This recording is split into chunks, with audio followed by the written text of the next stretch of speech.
بسم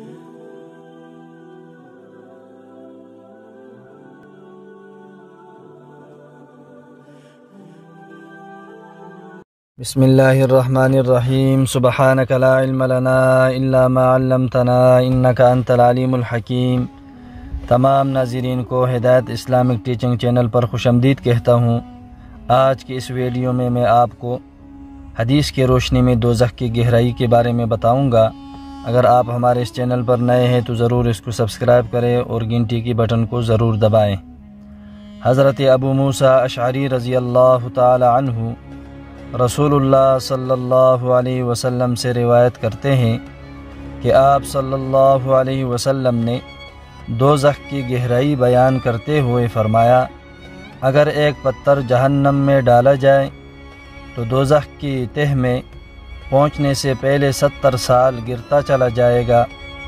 اور حضرت ابو ہریرہ رضی اللہ تعالی عنہ کا بیان ہے کہ ہم رسول اللہ صلی اللہ علیہ وسلم کی خدمت اقدس میں بیٹھے ہوئے تھے کہ ہم نے کسی چیز کی گرنے کی آواز سنی تو امام الانبیاء علیہ السلام نے فرمایا، کیا تم جانتے ہو کہ یہ آواز کیا ہے؟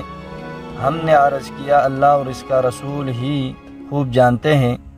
آپ صلی اللہ علیہ وسلم نے فرمایا، یہ ایک پتھر ہے جس کو خدا نے جہنم کے منہ پر تہ میں گرنے کے لیے چھوڑا تھا، اور وہ 70 سال تک گرتے گرتے اب دوزخ کے تہ میں جا پہنچا ہے۔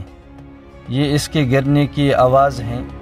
اللہ جل جلالہ سے دعا ہے کہ اللہ جل جلالہ ہمیں جہنم کی گہرائی سے اور جہنم کے اندر جانے سے ہماری حفاظت فرمائے۔